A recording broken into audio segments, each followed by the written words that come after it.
President Trump held his first cabinet meeting of the year today, addressing a range of topics both here at home and overseas. On his agenda, he says he's reopening the airspace over Venezuela. He asked Russia's Vladimir Putin to pause strikes on Ukraine for a week due to the cold. And when it was Defense Secretary Pete Hegseth's turn to speak, he said the military is prepared to take action against Iran if necessary. President Trump also teased big news coming soon on the Fed. And we're going to be announcing next week, I think sometime, Scott and Howard and everybody, we're going to be announcing the head of the Fed, who that will be. And it'll be a person that will, I think, do a good job.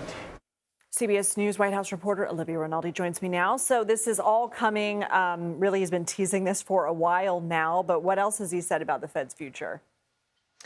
Well, Lindsay, he says that announcement could come next week. Previously, the president had said he's made his decision on who exactly the Fed chair will be. He has jokingly referred to the Kevins, Kevin Warsh and Kevin Hassett, as potentially being one of his picks. He has said that Scott Bessent has essentially ruled himself out of being the Fed chair. And of course, up here at the White House, whenever we see Kevin Hassett, who's the director of the Economic Council, we have consistently asked if he will be the next pick. And he says he would serve at the pleasure of the president. We still don't have an indication yet of who exactly this individual will be, but there's certainly going to be a lot of pressure on them, especially as the president has been waging a pressure campaign on Jerome Powell to cut interest rates to try to boost the economy.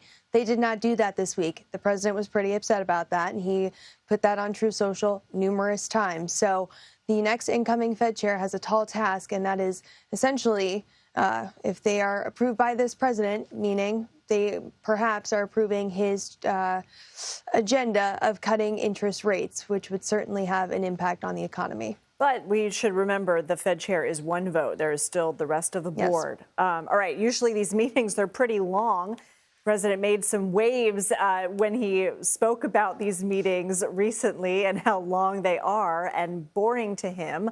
This one was shorter. Why? Well, it's interesting. Normally they're about 3 hours, and usually I'm standing out here in different kind of weather waiting to come back to you and talk to you about what's going on inside that meeting. Today was about an hour and 20 minutes. So if you can count that as shorter, let's count it as shorter. But perhaps the big headline was what was not said. And what was notable was typically the president likes to go around the room, point to a cabinet secretary and say, give me an update on what's going on in your department. Didn't do that today, and most notably didn't do that to Secretary Kristi Noem of the Department of Homeland Security. Of course, this comes after what's been a tumultuous week at that department, seeing her being pulled back from Minneapolis along with Greg Bavino, who is the commander-at-large of Border Patrol, who was there, and instead putting Tom Homan, who has a frosty relationship with Kristi Noem, in that role in Minneapolis instead. So the president not calling on her today, not wanting an update in public at least from her on what is going on with the Department of Homeland Security. Also not publicly giving her a show of support. Quite notable there. And I should also note the president just had another event here at the White House. He did not take questions. That's the second time today that the president has not taken questions. Real quick, things are frosty between Noem and Homan? It's well known here in Washington that they have an interesting power dynamic there over at the Department of Homeland Security. Enough said. Olivia Rinaldi, thank you.